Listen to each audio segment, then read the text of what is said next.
आज के मुख्य समाचार। महाशिवरात्रि पर्व पर शिव मंदिरों में उमड़ी श्रद्धालुओं की भारी भीड़। कंडाघाट चायल मार्ग की बदहाल स्थिति में बढ़ा हादसों का खतरा।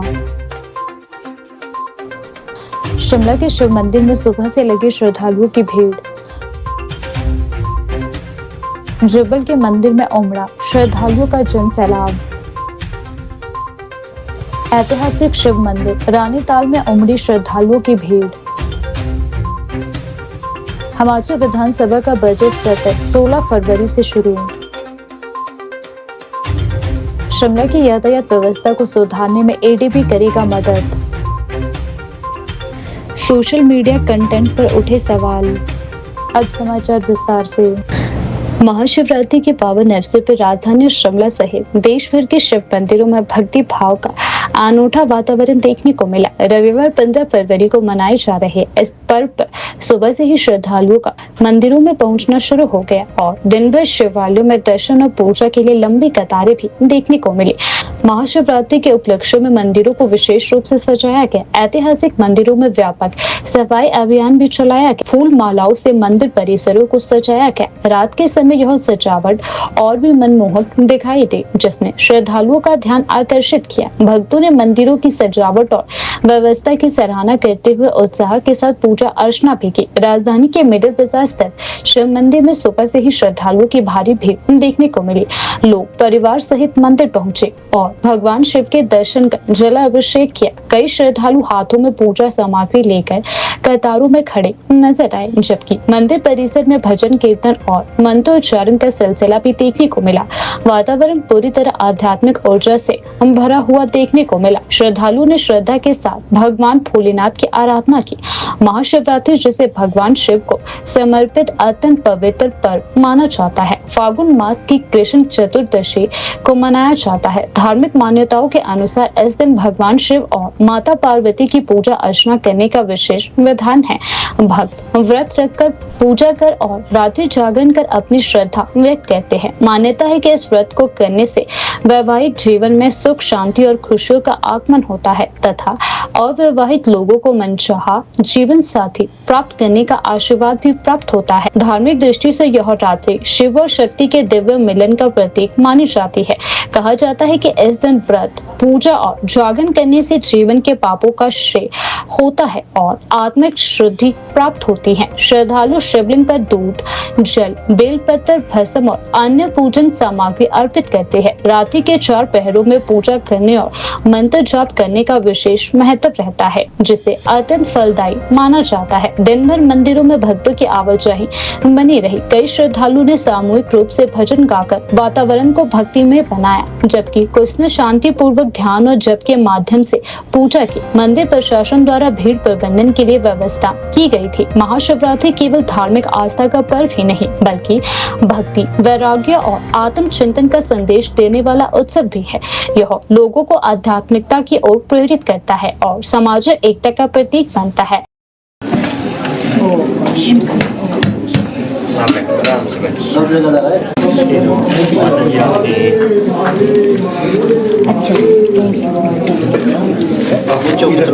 आगे भी निकल जाओ जी, आगे और आगे से चला दो। एक मिनट और आगे बाहर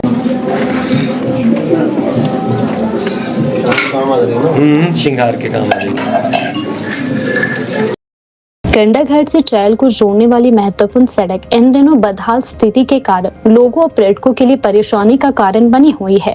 नवगांव, कलहोग और साधु पुल के आसपास लगभग 29 किलोमीटर लंबे इस मार्ग पर गड्ढों, टूटे डंगों और सुरक्षा इंतजामों की कमी से दुर्घटनाओं का खतरा लगातार बढ़ता जा रहा है। स्थानीय लोगों का आरोप है कि लोक निर्माण विभाग PWD के अधिकारियों का इस ओर पर्याप्त ध्यान नहीं है, जिससे समस्या लंबे समय से बनी हुई है। इस सड़क पर रोजाना बड़ी संख्या में वाहन चलते हैं, जिसमें स्थानीय लोगों के साथ साथ चायल आने वाले पर्यटक भी शामिल है। कंडाघाट चायल मार्ग पर्यटन के लिहाज से बेहद अहम माना जाता है, लेकिन इसकी खराब हालत न केवल यात्रियों को परेशान कर रही है, बल्कि पर्यटन व्यवसाय पर भी असर डाल रही है। होटल और अन्य कारोबारियों का कहना है कि खराब सड़क के कारण पर्यटकों की आवाजाही में कमी आ रही है।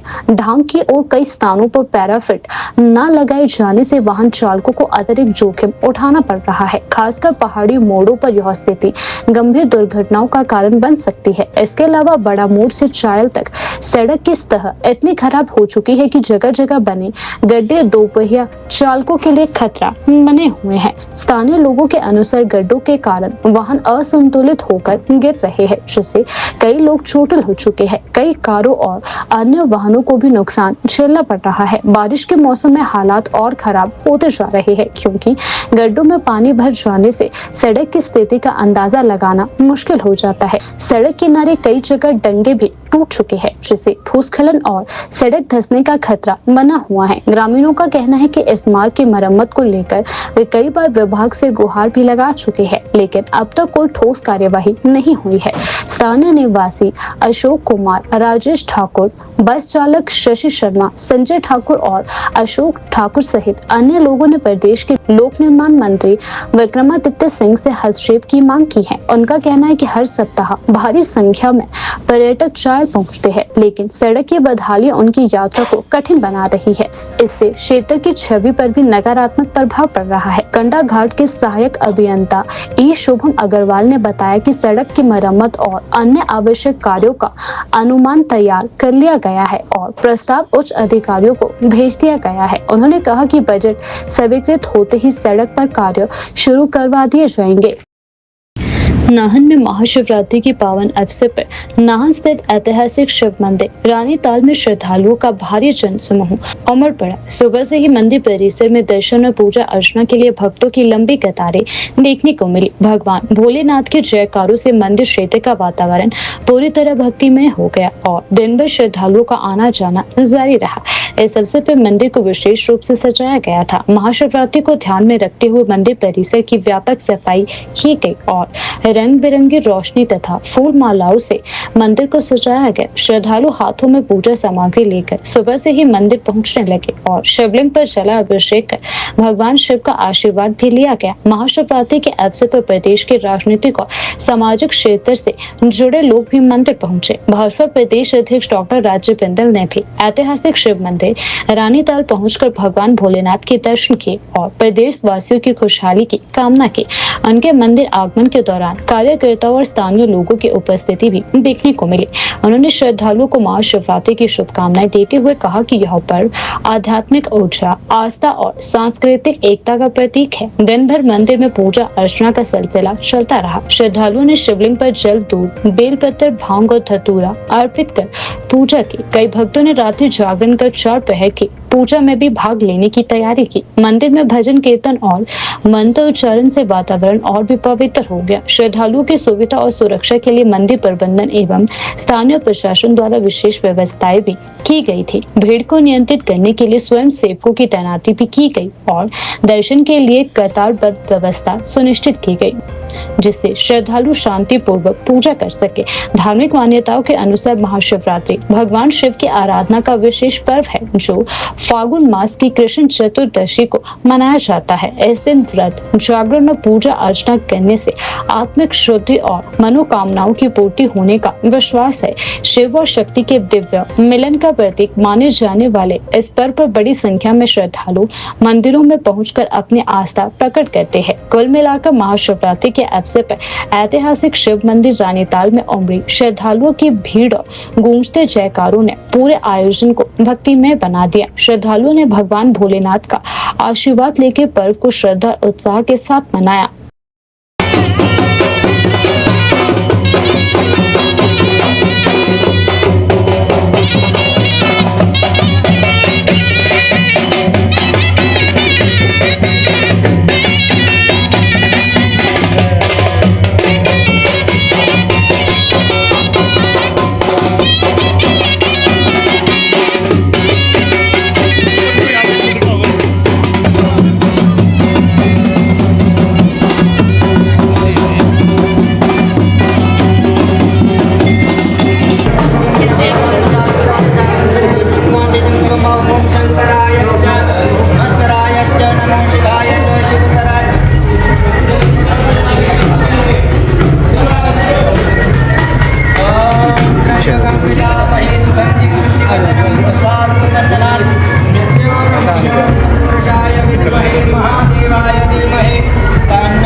मध्य प्रदेश विधानसभा का बजट सत्र 16 फरवरी से आरंभ होने जा रहा है, जिसे लेकर तैयारियां तेज हो गई है। विधानसभा अध्यक्ष कुलदीप सिंह पठानिया ने सत्र से पहले विस्तृत जानकारी साझा करते हुए बताया कि इस बार सत्र के लिए विधायकों की ओर से राज्य विधानसभा सचिवालयों को 100 से अधिक प्रश्न प्राप्त हुए हैं। इन सभी प्रश्नों को सचिवालय द्वारा संबंधित विभागों को भेज दिया गया है ताकि उनके उत्तर तैयार किए जा सके।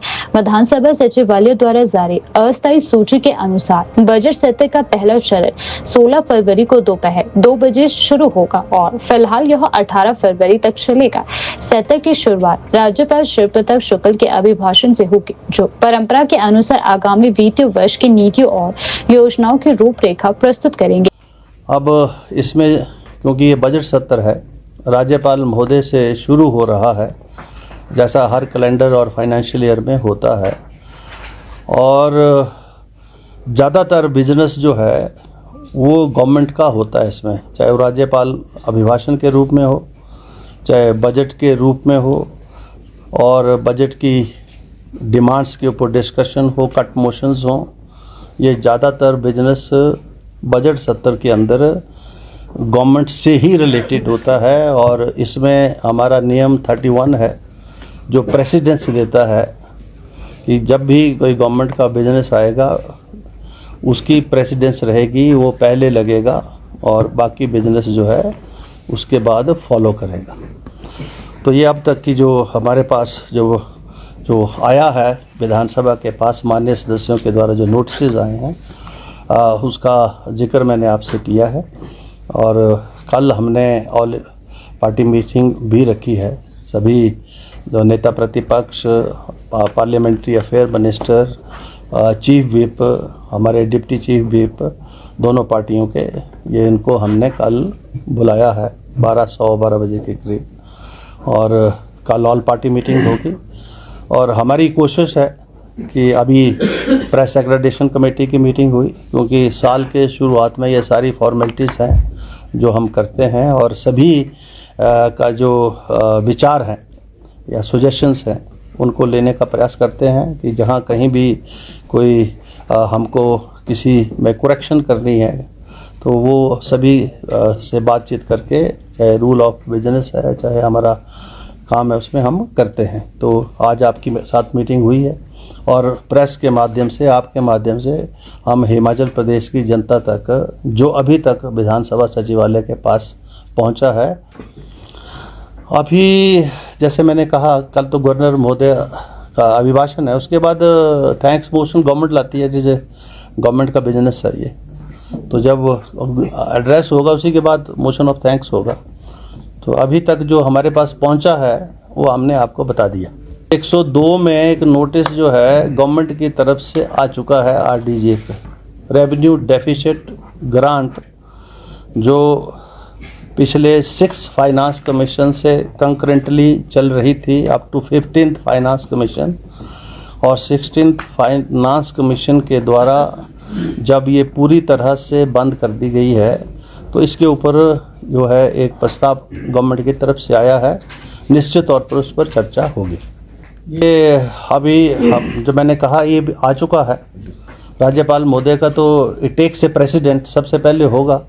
उसके बाद अगला बिजनेस जो है वो मोशन ऑफ थैंक्स जब आती है तो उसके लिए समय देना पड़ता है मेंबर्स को, क्योंकि राज्यपाल महोदय जब अभिभाषण पढ़ेंगे तो अभिभाषण के पास जैसे बजट के लिए समय देना पड़ता है बीच में 1 आध दिन का, तो व्यवस्था है वो पहले से प्रेसिडेंट है ऐसा विधानसभा में। वो हम देखेंगे कल कि इसके बाद ऐसा कौन सा बिजनेस और आता है हमारे पास।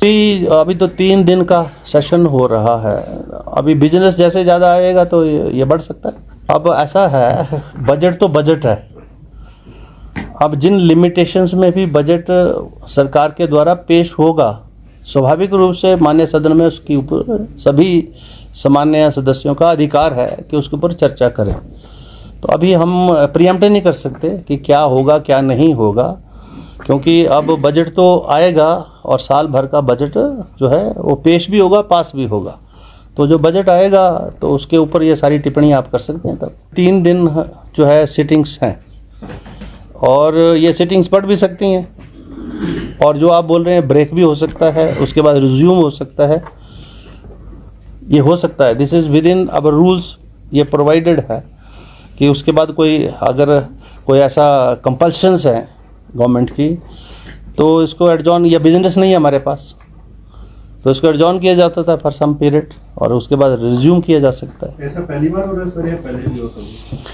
वैसे तो ये व्यवस्था तो रूल नियमों में पहले से है। इसका मतलब जिस वक्त नियम बने थे तो इस प्रकार की परिस्थितियां के बारे में ध्यान में रखते हुए नियम बने थे, पर जहाँ तक अब मेरा ताल्लुक़ है, मेरे ख्याल में अभी यहाँ जो हिमाचल प्रदेश की विधानसभा में इस प्रकार की प्रक्रिया पहली बार ही हो रही है। तो हाँ, कंप्लेंट है वो, दैट इज़, आप रूल पढ़े ना 75, उसमें एनी मेंबर जो जिसको ऐसा लगता है तो he can file a complaint to the Vidhan Sabha secretariat, और वो कंप्लेंट हमने विधानसभा सेक्रेटरीट ने रिसीव की है। माननीय हमारे जो गोमा साहब मिनिस्टर हैं, उन्होंने एक कंप्लेंट ब्रीच ऑफ प्रिविलेज की फाइल की है। वो हमने, अब हमारा जो अगली प्रक्रिया है उसका जवाब लेते हैं हम चीफ सेक्रेटरी के थ्रू। जिसके खिलाफ कंप्लेंट है उससे जवाब लिया जाता है ना, nobody can be hanged without unheard. तो ये रूल है, नियम है, तो जवाब अभी तक आया नहीं है। जब जवाब आएगा उसके बाद उसका रिजॉइंडर होगा। If any issue which the Vidhan Sabha secretariat feels to be clarified by the complainant, then we will write to the complainant कि दिस ये जवाब आया है आपका, what you want to say on that. जैसे कोर्ट्स में होता है रिजॉइंडर, उसके बाद काउंटर होता है, फिर उसको हम देखते हैं कि लीगली सस्टेनेबल है या नहीं अंडर द रूल्स। राजधानी शिमला में साल दर साल बढ़ती वाहनों की संख्या के कारण चरमराई यातायात व्यवस्था को सुधारने के लिए अब एशियन डेवलपमेंट बैंक एडीबी की मदद ली जाएगी। शहर में ट्रैफिक जाम की समस्या से राहत दिलाने के उद्देश्य से नई वैकल्पिक सड़कें, फ्लाईओवर, पुल और टनल विकसित करने की योजना बनाई जा रही है। इसके लिए विस्तृत सर्वेक्षण और तकनीकी अध्ययन की प्रक्रिया भी शुरू हो चुकी है। योजना के तहत शहर में ड्रोन तकनीक के माध्यम से सर्वे किया जाएगा, जिससे यह पता लगाया जा सके कि सुबह और शाम के पीक आवर्स में किन स्थानों पर सबसे अधिक जाम की स्थिति बनी रहती है। इसके साथ ही सेब सीजन के दौरान ट्रकों की आवाजाही को सुचारू बनाने और पर्यटन सीजन में बढ़ने वाले वाहनों के दबाव को देखते हुए भी विशेष रणनीति तैयार की जाएगी। राजधानी की सर्कुलर रोड सहित प्रमुख सड़कों पर सुधार कार्यों की संभावनाओं को चयनित करने का काम प्रारंभ हो चुका है। एडीपी ने न केवल इस परियोजना को वित्तीय सहायता देगा, बल्कि कंसल्टेंट के माध्यम से विस्तृत योजना तैयार करने में भी सहयोग करेगा। हिमाचल प्रदेश के 2 शहर शिमला और बद्दी को इस परियोजना के लिए चुना गया है। शिमला में योजना तैयार करने और इसके कार्य की जिम्मेदारी एडीसी की अगुवाई वाली एक समिति को सौंपी गई है। इसमें कई सरकारी विभागों को शामिल किया गया है। समिति की एक बैठक हो चुकी है और आगामी बैठकों में योजना का प्रारूप तैयार किया जाएगा। परियोजना के तहत सबसे पहले शहर के उन चौक चौराहों और मार्गों को चिन्हित किया जाएगा जहां यातायात जाम सबसे अधिक होता है। इसके बाद यह आकलन किया जाएगा कि कहां फ्लाईओवर, टनल या पुल बनाए जा सकते हैं और किन स्थानों पर वैकल्पिक सड़कें विकसित करना संभव है। सर्वेक्षण के आधार पर रिपोर्ट तैयार हो गई। एडीसी शिमला सचिन शर्मा के अनुसार राजधानी में यातायात व्यवस्था को बेहतर बनाने के लिए व्यापक योजना पर काम शुरू हो गया है। उन्होंने कहा कि यह शहर में पहला ऐसा प्रोजेक्ट है जो पूरी तरह शहरी परिवहन व्यवस्था को मजबूत बनाने पर केंद्रित है। इससे पहले स्मार्ट सिटी मिशन के तहत सर्कुलर रोड चौड़ीकरण और फ्लाईओवर निर्माण जैसे कार्य किए गए हैं, लेकिन नई योजना व्यापक स्तर पर सुधार का प्रयास करेगी। Himachal road infrastructure development corporation द्वारा पहले किए गए सर्वेक्षण में सर्कुलर रोड पर फ्लाईओवर, टोलिन से आईजीएमसी तक टनल और शिमला चंडीगढ़ राष्ट्रीय राजमार्ग पर क्रॉसिंग के पास फ्लाईओवर जैसे सुझाव दिए गए थे। हालांकि बजट की कमी के चलते ये योजनाएं अभी जमीन पर नहीं उतर सकी है। एडीबी की सहायता मिलने से इन परियोजनाओं को गति मिलने की संभावना जताई जा रही है। जिला प्रशासन द्वारा सर्कुलर रोड चौड़ीकरण के लिए 122 करोड़ रुपए की परियोजना भी तैयार की गई है। इसमें कई स्थानों पर निजी भूमि का अधिग्रहण प्रस्तावित है, जिससे लागत बढ़ने के कारण योजना फिलहाल लंबित है। नई योजना से इस परियोजना को भी आगे बढ़ाने में मदद मिल सकती है। इस वर्ष राजधानी में कुछ निर्माण कार्य पूरे होने से जाम की समस्या में आंशिक राहत मिलने की उम्मीद है। कार्ट रोड पर फ्लाईओवर और पुल निर्माण कार्य जारी है।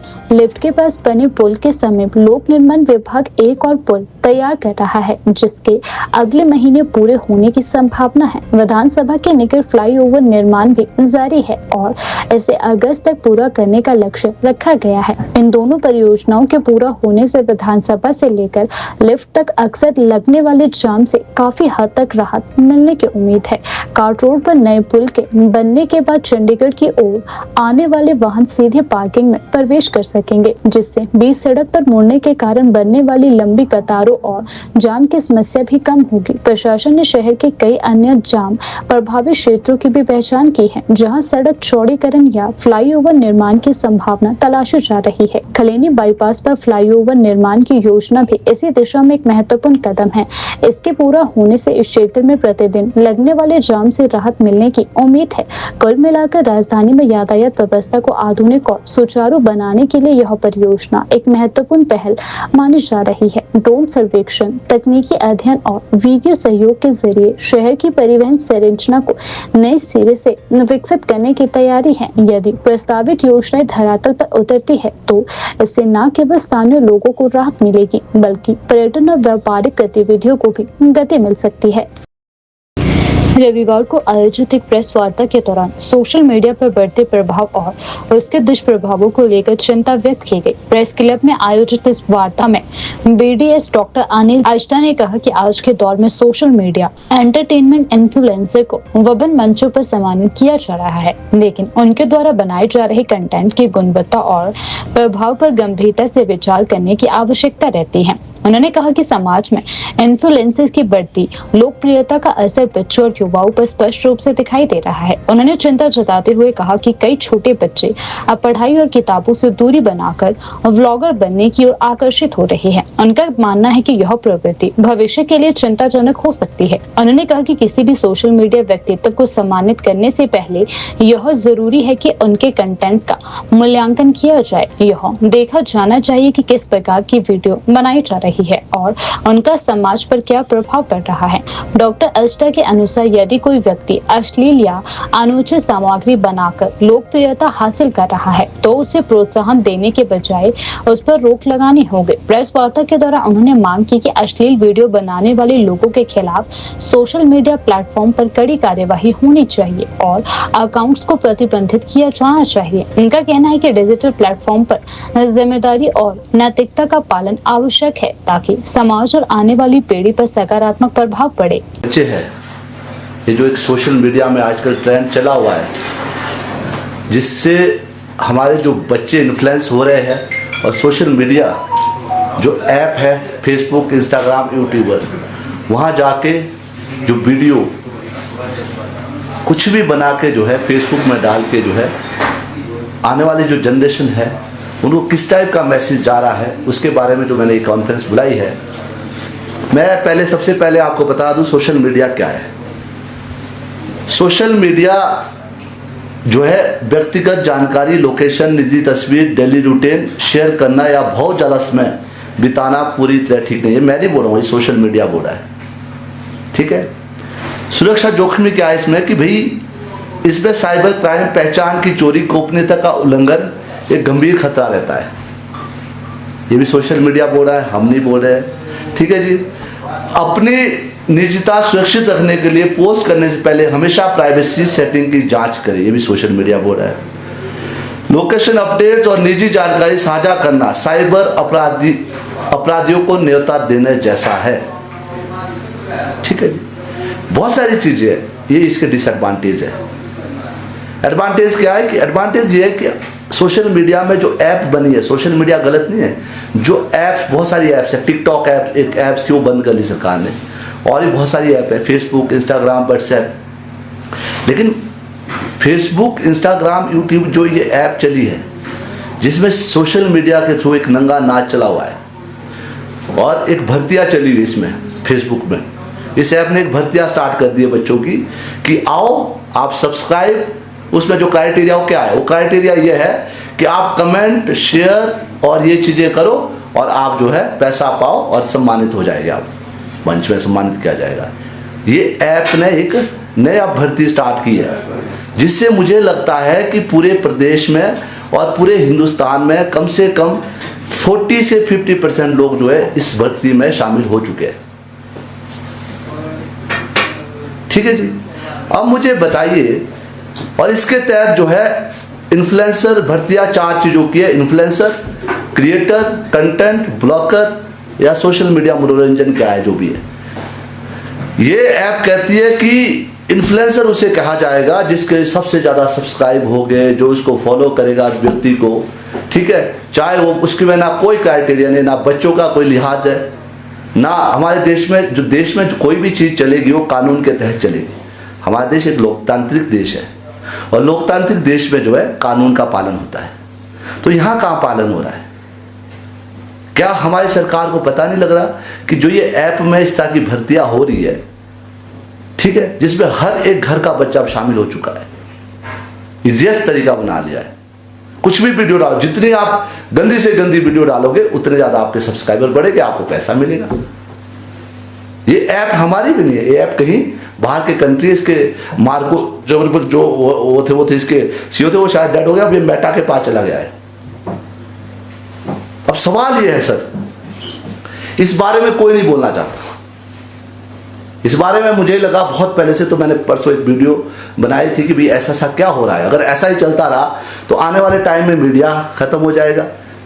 जो डॉक्टर बन रहे वो क्यों डॉक्टर बनेंगे, जो आईएएस बन रहे वो क्यों इतनी मेहनत करेंगे, वो जो है इस भर्ती में शामिल होके सारे जो है पैसा कमाएंगे। सम्मान के लिए तो आदमी जीता है।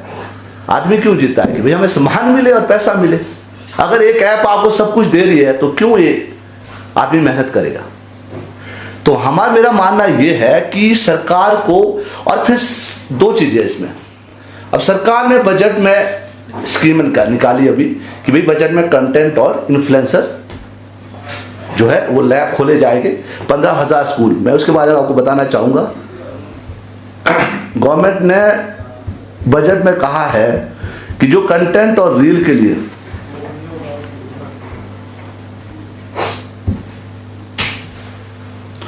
बजट 2026 के कंटेंट क्रिएटर्स और इन्फ्लुएंसर के लिए सेक्टर पर ध्यान केंद्रित करना सबसे महत्वपूर्ण है। 15,000 स्कूल्स, 5,000 कॉलेज में कंटेंट क्रिएटर लैब्स स्थापित करने की घोषणा से नव अवसर पैदा करेगी। बिल्कुल अच्छी पहल गवर्नमेंट की है। इसके अलावा national institution digital knowledge degree जैसी योजनाएं जो पर्यटन और संस्कृति को बढ़ावा देता है, उसमें रील्स और वीडियो बनाने वाले के लिए भूमिका निभाएगी। बहुत अच्छी बात है। सरकार gaming, emission, visual impact sector पर ध्यान केंद्रित कर जिस इस क्षेत्र में नौकरियों के लिए और ऐसा पैदा करेंगे। बहुत अच्छी बात है। स्कूल कॉलेजों में इन लैब्स के माध्यम से युवाओं को रचनात्मक सामग्री बनाने का प्रशिक्षण मिलेगा। बहुत अच्छी बात है। अब डिसाइड करना है कि भाई ये इन्फ्लुएंसर जो पॉलिटिकल पार्टियां जो है, इन कंटेंट क्रिएटर जो फेसबुक के माध्यम से जो ये बने हुए हैं इन्फ्लुएंसर, जिनके पास ना कोई डिग्री है, ना कोई आईडी है, ठीक है, ना कोई ये है कि बच्चे भी, इसमें कितने बच्चे जो है इस चीज़ में जा चुके हैं, ना इनके पास कोई गवर्नमेंट की कोई ऑथराइजेशन है। तो इनको इन्फ्लुएंसर आने वाले टाइम में मानेंगे हम कि जो गवर्नमेंट इन्फ्लुएंसर और कंटेंट बना रहे हैं कि भाई हमारे देश में क्या हो रहा है, हम उन लोगों को इन्फ्लुएंसर, उन लोगों को हम कंटेंट का एक एफिलिएशन देंगे और स्कूल्स में इनको रखा जाएगा। तो जब ये चीज़ गवर्नमेंट कर रही है तो फिर गवर्नमेंट इस फेसबुक ऐप के जो लोग चले हुए हैं, जिससे पूरी जनरेशन जो है अब इस ओर जा रही है, इनको बंद क्यों नहीं करती? जुब्बल में महाशिवरात्रि के पावन अवसर पर क्षेत्र के प्रमुख शिव मंदिर में श्रद्धा और आस्था का अद्भुत दृश्य देखने को मिला। रविवार को मनाए जा रहे इस पवित्र पर्व पर सुबह से ही मंदिर परिसर में श्रद्धालुओं का जन सैलाब उमड़ पड़ा। भगवान भोलेनाथ के दर्शन और पूजन के लिए बड़ी संख्या में भक्त दूर दूर से मंदिर पहुंचे, जिससे पूरे क्षेत्र में भक्तिमय वातावरण बना रहा। महाशिवरात्रि के उपलक्ष्य में मंदिर को विशेष रूप से सजाया गया था। मंदिर परिसर में साफ सफाई के बाद आकर्षक रोशनी और फूल मालाओं से सजावट भी की गई, जिसने श्रद्धालुओं का मन मोह लिया। सुबह के समय से ही लोग पूजा सामग्री लेकर मंदिर पहुंचने लगे और धीरे धीरे भक्तों की लंबी कतारें देखने को मिली। श्रद्धालुओं ने शिवलिंग पर जला अभिषेक कर भगवान शिव का आशीर्वाद लिया। पूजा के दौरान जल, दूध, बेलपत्र, धतूरा और अन्य पूजन सामग्री अर्पित की गई। कई भक्तों ने व्रत रखकर विधि विधान से पूजा की और परिवार की सुख समृद्धि और शांति की कामना की। मंदिर में दिन भर भक्तों का आना जाना जारी रहा और दर्शन के लिए लंबी कतारें देखने को मिली। आज जो है लोग सुबह 7 बजे से ही काफ़ी संख्या में आ रहे हैं, पूजा अर्चना कर रहे हैं। बहुत अच्छा दिन है। आज शिव पार्वती का विवाह का दिन है एवं शंकर जब विषपान के पश्चात बेहोशी में चले गए थे, वो भी आज पुनः होश में आए। और शिकारी ने भगवान का व्रत किया, उसका परिवार सारा भूखा था, उनके पास कुछ खाने के लिए अन्न धन भी नहीं था, तो वो शिकार के लिए जंगल में गए और एक बेलपत्री के वृक्ष में चढ़े और वहाँ पर जो है 4 पैर पूजा इस प्रकार हुई कि बेलपत्र के पेड़ के नीचे जो है शिव जी का लिंग रूप में अवतार हुआ और वो बार बार शिकार के लिए निशाना साधते हुए बेलपत्रियां गिरती रही। उसी प्रकार जो है इसमें 4 पहर पूजा होती है और शिकारी ने भूखे रह करके जब पूजन किया तो इसीलिए ये व्रत प्रसिद्ध हुआ। पूजा जो है दिन में मंदिर में जा कर के भगवान का प्रसाद ग्रहण करो भोग के रूप में और जल पत्र पुष्प फल आदि से शिव की पूजा करो। सायंकाल को अपने घर में जो है नाना प्रकार के व्यंजन बना करके भगवान शंकर की पूजा करे। यहाँ की पहाड़ की परंपरा यही है, सायंकाल के समय में भगवान की पूजा कर लेते हैं। वैसे शास्त्र विधान से तो वही है जो शिकारी ने 4 पहर 4 बारी पूजा की थी, तो इसकी 4 पहर की पूजा होती है। लेकिन यहाँ की परंपरा के अनुसार जो है दिन में मंदिर में जा करके भगवान का पूजन करे, सायंकाल को अपने घर में जा करके नाना प्रकार के व्यंजन बना करके शंकर जी को भोग लगाए और भगवान शंकर की पूजा करके अपने घर में खुशियाँ मनाएं। यही शिवरात्रि के पर्व का विशेष रूप। युवा लोग जो आज जिनका उद्धार होना है, उनकी सद्बुद्धि की प्राप्ति है, शिव जी के मंदिर में आ रहे हैं और सब लोगों की सेवा कर रहे हैं, घोटा पिला रहे हैं, दूध फल आदि से लोगों को सम्मानित कर रहे हैं। उनका जैसे व्रत है तो फल वगैरह ग्रहण करना इसमें लिखा है, तो वो सब इंतज़ाम यहाँ के नौजवानों ने किया है। कुछ लोग अच्छे लड़के हैं जो इकट्ठे होकर के भगवान का सुमिरन करते हैं। आज के समय में जो नशा की ओर लोग जा रहे हैं, उनका तो विनाश का समय आ चुका है, क्योंकि उनके घरों का परिवार का अन्न धन से हर चीज़ से नुकसान हो रहा है जी। इसलिए बुराइयों से बच कर के अच्छाई की ओर ध्यान दे। यही आज के दिन मेरा सब जनों को प्रसाद है। एक तरह से अगर इस बात को ग्रहण करे तो यही अमृत होगा। फागुन कृष्ण पक्ष की चतुर्दशी तिथि को मनाया जाने वाला पवित्र पर्व महाशिवरात्रि इस वर्ष रविवार 15 फरवरी को पूरे श्रद्धा और भक्ति भाव के साथ मनाया गया। सुबह से ही शिव मंदिरों में भक्तों की लंबी कतारें देखने को मिली। श्रद्धालु भगवान शिव के दर्शन और पूजा के लिए बड़ी संख्या में मंदिर पहुंचे, जिससे मंदिर परिसर हर हर महादेव और बम बम बोले के जयकारों से गूंजता रहा। सुबह के समय से ही भक्तजन अपने हाथों में पूजा सामग्री जल बेलपत्र भांग धतूरा दूध और अन्य प्रसाद लेकर मंदिरों में पहुंचने लगे। शिवलिंग पर जल अभिषेक करने और भगवान महादेव का आशीर्वाद प्राप्त करने के लिए लोगों में विशेष उत्साह दिखाई दिया। महिलाओं, पुरुषों, युवाओं और बुजुर्गों सहित सभी वर्गों के श्रद्धालु श्रद्धा के साथ पूजा अर्चना में छुटे रहे। शिमला शिव मंदिर के पंडित वासुदेव शर्मा ने बताया कि महाशिवरात्रि का पर्व भगवान शिव की आराधना का विशेष अवसर होता है। उन्होंने कहा कि इस दिन भक्त सच्चे मन से शिव की पूजा कर जीवन में सुख शांति और समृद्धि की कामना करते हैं। उन्होंने यह भी बताया कि इस पर्व का धार्मिक महत्व अत्यंत गहरा है और श्रद्धालु रात्रि जागरण भजन कीर्तन और विशेष पूजन के माध्यम से अपनी भक्ति व्यक्त करते हैं। मंदिर में दिन भर श्रद्धालुओं की भीड़ देखने को मिली। कई भक्तों ने व्रत रखकर पूजा की और शिवलिंग पर जल चढ़ाकर बेलपत्र अर्पित कर तथा भांग और धतूरा चढ़ाकर भगवान शिव को प्रसन्न करने का प्रयास किया। मंदिर प्रशासन द्वारा भीड़ को नियंत्रित करने के लिए विशेष व्यवस्था की गई थी ताकि श्रद्धालु शांतिपूर्ण ढंग से दर्शन कर सके। जैसा कि सभी जानते हैं कि शिवरात्रि का महापर्व जो है शिव भक्तों के लिए विशेष करके जो है बहुत ही जो है आनंददायक और सुखदायक दिशाओं के स्वामी है। और तो जो है इसमें जो है भोलेनाथ के भक्त जो है बेल के पत्र, बेर के फल इत्यादि से पंचामृत, दूध, दही, घी, शहद, शक्कर आदि से जो है रुद्राभिषेक करते हैं और अपने कष्टों की निवृत्ति हेतु जो है भोलेनाथ से प्रार्थना करते हैं। क्योंकि भोलेनाथ जी ने माता पार्वती को आशीर्वाद दिया था, कहा था कि हे पार्वती, आज का दिन जो है मेरे लिए जो है बहुत ही शुभदायक है और मेरे भक्तों के लिए भी आज के दिन में प्रसन्न हूँ। इससे जो जिस भावना से जो है मेरी पूजा करेगा और मात्र एक जल का लोटा और बेलपत्र जो मुझ पर अर्पण करेगा, उससे प्रसन्न होकर मैं उसकी समस्त कामनाएं पूरी करूंगा। चाहे तो विशेष करके जो जिनकी विवाह नहीं होते हो उन कन्याओं की और जिनके कर्ज हो वो उसी अनुसार जो है शिव पूजन करे। दूध, दही, घी, शहद, शक्कर चढ़ाएं और यव चढ़ा सकते हैं, षोडशोपचार से पूजा कर सकते हैं। विशेष फल जो है बिलपत्री का और एक जल अभिषेक का ही जो है भोलेनाथ आशुतोष जो है प्रसन्न होते हैं। इसमें जो है रात्रि कालीन का जो विशेष महत्व होता है। शिव रात्रि का मतलब है कि रात्रि के 4 पहर पूजा करे, आरती करे, ध्यान करे और व्रत करे। व्रत का नियम ये है कि आप अन्न ना खाएं और जो है अन्न के साथ मौन रहने का जो है और साथ में जो है एकांत में रहने का जो है आप एक ध्यान और एकांत में रहें तो वास करें तो इसका अधिक महत्व हो जाता है।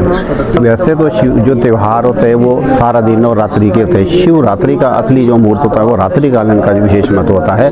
क्योंकि जब चतुर्दशी तिथि रात्रि कालीन हो तो शिवरात्रि का जो है पर्व विशेष करके जो है इसका फल होता है। तो रात को 4 पहर का इसकी पूजा हुई है, जैसे 10 बजे के बाद 12-1 बजे के बीच और प्रातःकालीन 3 बजे के बीच और प्रातः जो है 6 बजे के आसपास 4 से 6 के बीच में जो है ये 4 पहर की जो है इसमें पूजा का जो है शास्त्रों के में वर्णित है। और कुछ लोग व्रत जो है 14 दिन की लेते हैं, जो दिन का व्रत करते हैं वो शाम को भोजन कर लेते हैं। असली में जो व्रत का जो फल है वो रात्रि को जागरण करने का और रात्रि को जो है पूजन करने का विशेष जो है महत्व होता है। घर में जो है शिव पुराण के अनुसार बैरलिंग की जो है मान्यता है, यानी कि अंगुष्ठ बराबर जो है आभूषण, क्योंकि नागिन के आभूषण है तो वो लगाएं, माता पार्वती को साथ में उठाएं या फिर ध्यान करें और दूध, दही, घी, शहद, शक्कर से पंचामृत से जो है रुद्राभिषेक करें, बेलपत्र चढ़ाए और साथ में जो है धूप जलाएं और प्रार्थना करें भोलेनाथ से कि आशुतोष है भोलेनाथ, हमने आपका व्रत किया है, हम मंदिर नहीं जा पाए। मंदिर जाने का मतलब लक्ष्य सिर्फ एक शरीर को मंदिर ले जाना है। भोलेनाथ के चरणों में जाने आप तभी हो जाते जब आप मन से याद करते हो तो आप भोलेनाथ के पास पहुंच गए। लेकिन मंदिर जाना तो केवल एक शरीर का लक्ष्य होता है, तो इस शरीर से आप मंदिर जा सकते, लेकिन मन से तो आप घर बैठे भी जो है भगवान का ध्यान कर सकते हैं।